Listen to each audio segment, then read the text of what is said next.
Morning students. So now we'll start again with the properties of clay.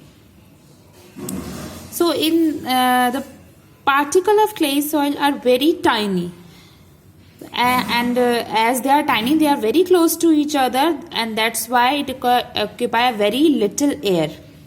The particles are very tightly together with no space or a little space. Okay, so it is a densiest soil because density is very high. So it is a densiest soil and also heaviest soil. And why it is heaviest? Because it can retain a lot of water. And how can it retain so much of water? That is because due to the high density, it is very difficult for water droplets or air to penetrate. Okay, so it do not drain through it like in the case of sandy soil. In the sandy soil the gaps are quite big, so water would easily flow through the gaps. The water would drain very quickly, but in this case it is not.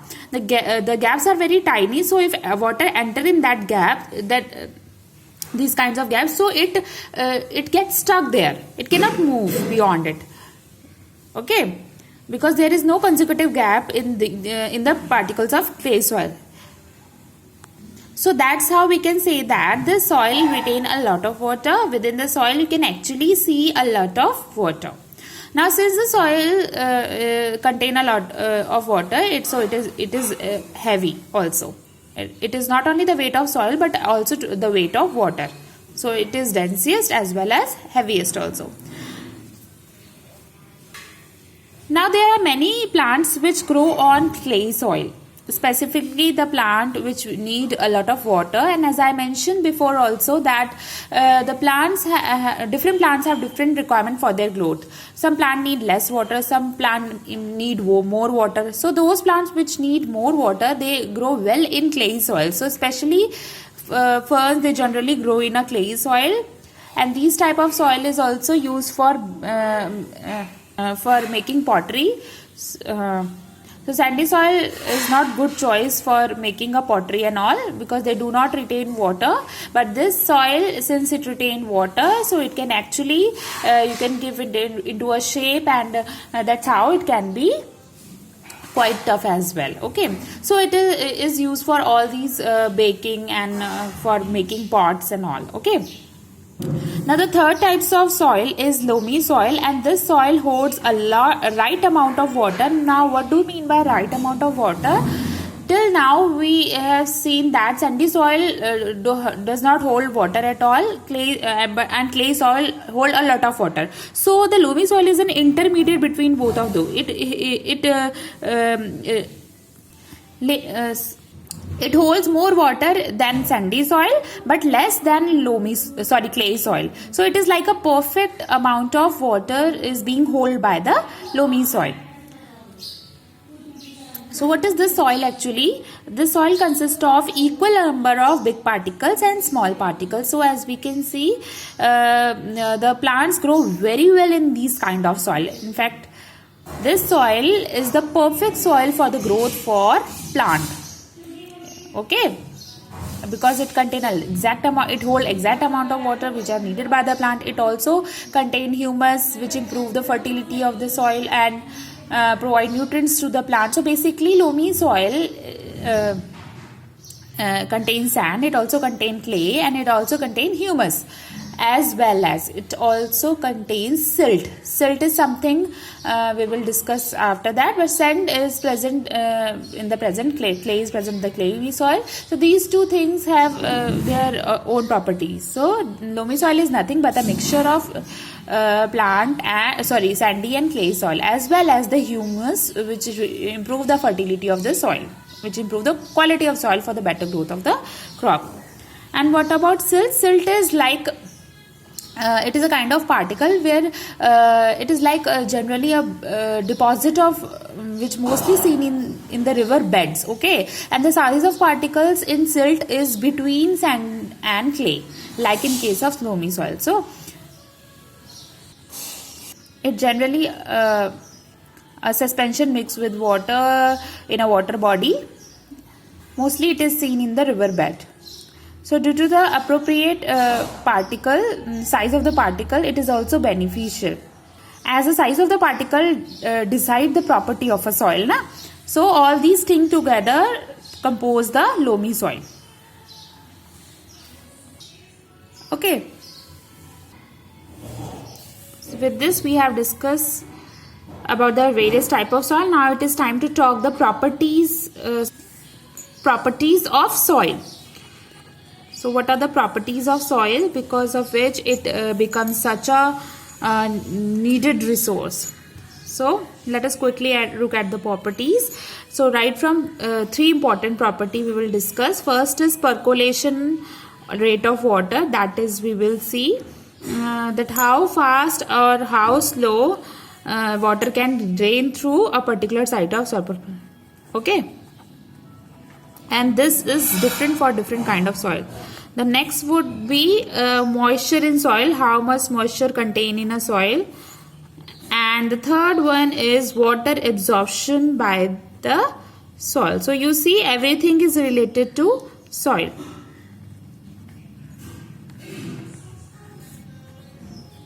Soil is important to plant because of what? Sorry, all these three contain water. So water is necessary for plant for their growth, and everything they get it from soil. So water is something which is a kind of a link between the plant and the soil. Okay, so here we all the three properties of soil related to water only. So let us start with the percolation of water. Before we talk about percolation, it is important to understand the meaning of percolation. So what is percolation? Percolation is the name of a process in which liquid slowly passes through a filter. Have you seen a filter paper? It is kind of a paper with tiny pores on it. Now whenever you pass a mixture through it, any solution which has solid as well as liquid, so what happens to the solid particles? They are not allowed to pass through these tiny pores in the filter paper, and therefore they are stuck there. Okay, so that's how you can separate the two components by using the filter paper. So any process which liquid is very slowly passed through a filter, that process is called a percolation. Now when I say the filter, this filter is not necessarily a filter paper. It could be any porous material, any material with pores. Okay. Now one very common and best example to explain the percolation is coffee making. Now have you ever seen the coffee is prepared? How it is prepared? It is actually prepared from a coffee ground, the powder kind of a thing, coffee beans. Okay, so you see here we have a funnel, and on top of it is a filter paper, and you see if I pour a coffee to this, okay, when we pass coffee, what happens is the soluble constituents from this coffee ground, which get dissolved in water, gradually pass through the and get collected in this bowl. That means the soluble constituents of the coffee grounds, which give the color, taste or aroma to the coffee, it gets separated, and the beans, the larger particle, they get stuck in the filter paper. And what is the liquid here? The water mixed with the constituent of the coffee beans. Okay. And this is how I can filter the coffee beans, the solid particle from the liquid particle. So this is the example of percolation. It does not happen with a very fast speed, but it continuously happen. Okay. So this is the example of percolation. Now we are going to talk about the percolation of water through soil. So here we are considering soil as a soil is a filter paper, where soil have a pores. Okay. Now you consider the example of a plant which is in a pot. So in that case, you will be able to understand how exactly the water gets percolate. Okay. Now when you percolate, you put sufficient amount of water inside this plant. Now what happens? Immediately when you put water, you will see water over the surface. Okay. But wait for a couple of minutes. After some time, what do you see? All the water went inside. We don't know where it went, but it went inside. So what actually happened was, the soil is made up of soil particles, so there is a spaces between the soil particles. So water tends to move to those places and it tends to hold on. It goes deeper, and that's how we do not see after some time, we do not see water after some time. So this process of water getting filtered through this spaces between the soil particles is known as percolation of water through the soil. Okay, so now that we have understood the percolation, now we have to, if we have to find out the percolation rate, what is it? It is the amount of water percolated per unit time. Percolation rate, how fast percolation rate take place, or how fast water is actually moving down or filtered through the pores of the soil is called a percolation rate over a specific period of time. Okay, so let's take this example. It is measured in milliliter per minute. So let us suppose that you have taken say 100 milliliter of water in the tumbler. So we actually measure the amount of water, that is 100 milliliter, and you put this in a flower pot. You put all this water in a flower pot. You just wait for some time, waiting for the entire water to get inside. Okay, and what do you observe? You observe that the time taken by the water to get seep down completely is 10 minutes. Okay, let us suppose it is 10 minutes. So if it take, this shows that how fast the water percolate. So this measurement is done with the measurement is done by percolation rate. So percolation rate me is equals to amount of water in milliliter divided by time taken for percolation, and it should be in minute. Okay, so let us try to calculate 100 milliliter upon 10 minute. 0 से 0 cancel, and this would be equal to 10 milliliter per minute. This would be the percolation rate of water through this specific soil. So this is very important to understand. I hope you are getting it. The process of filtration of water, that's how the water is passing through the pores. And how do we calculate? I actually told you now. So this is very important to understand, and I hope all of you are getting it. Okay. Now an important point to note here is that the rate of percolation depends on soil components. Okay, that is what is the soil made up of, what are the type of particle which composed of soil. So the type of particle which make the soil, they play an important role in deciding how fast the water is percolate through that type of soil. So that is why the percolation rate of water is different in different types of soil.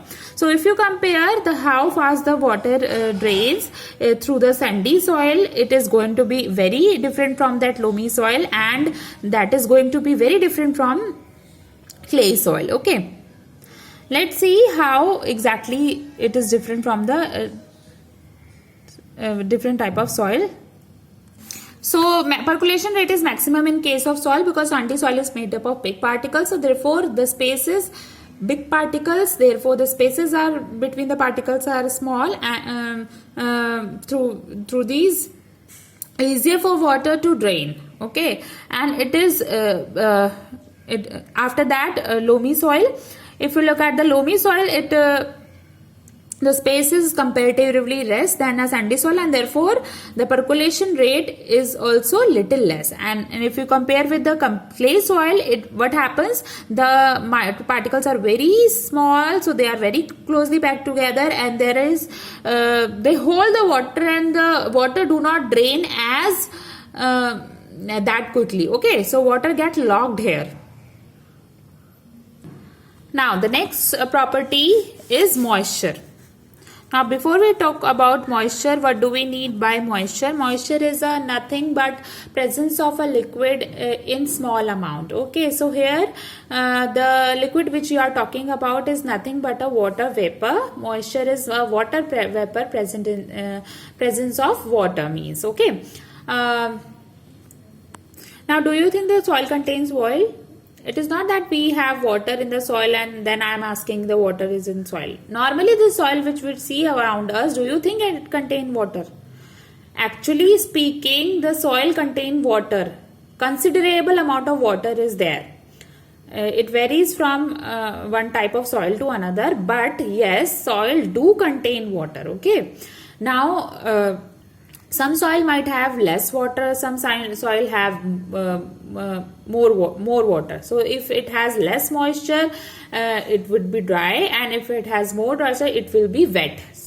Too much of soil water is making wet the soil. So it is also not desirable for plant, because wet soil is also not for the survival of earthworms also.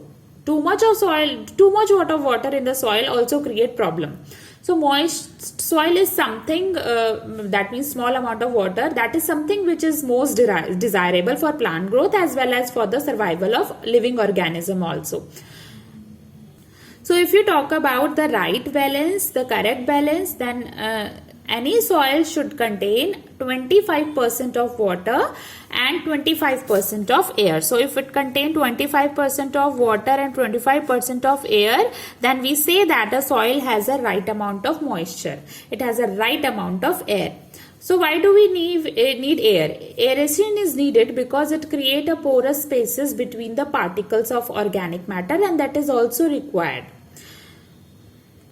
Now, before we talk about moisture and different type of soil, let us take a simple experiment that moisture contain in the soil, because many of you might say that if I could not give water to the soil for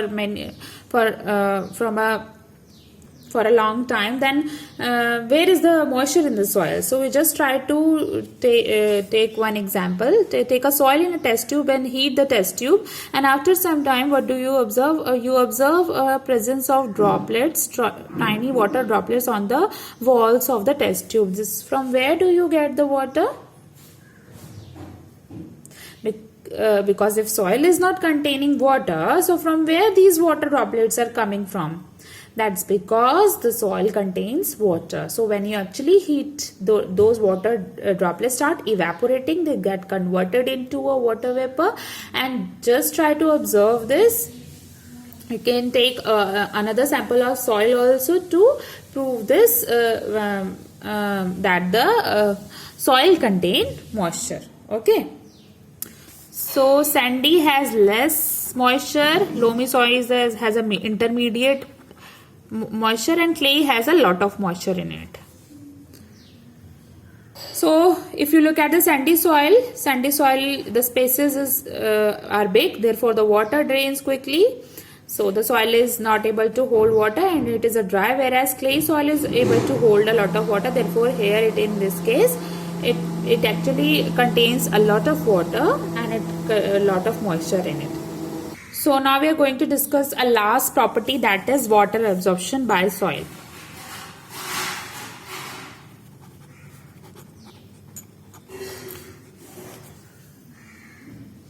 So we saw how water draining through the soil.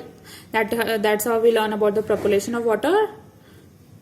And then moisture, and now the third one is the water absorption. How much water is absorbed by the soil.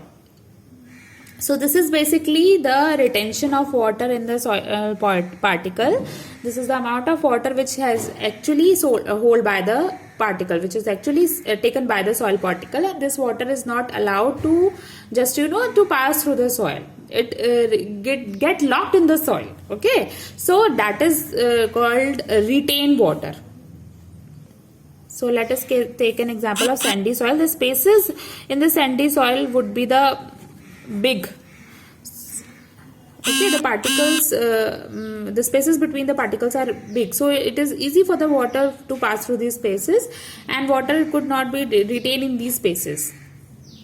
So it will like the water which passes through the spaces present between the particles. So in this case, the retention rate is less.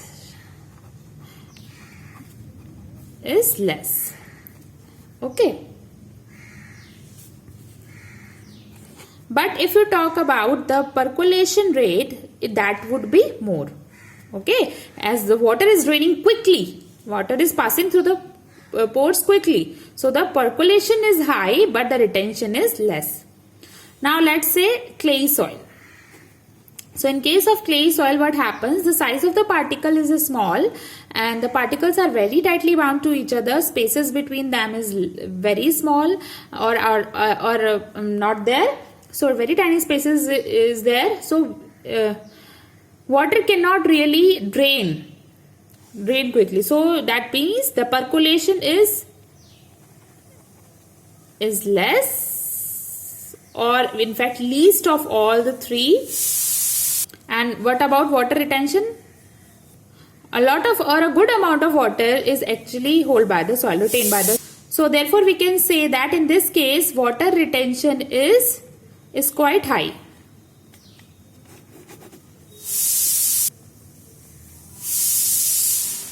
Now depending upon the types of particles or the type of plants, then which type of soil would be more suitable? Of course the clay soil. And when you talk about the loamy soil is in between these two, because these two are the two extremes. So therefore we can say that loamy soil is the most suitable soil because it is in between the two. So it has the right amount of water retention and it also has the right amount of water percolation, because the loamy is in between the two of them.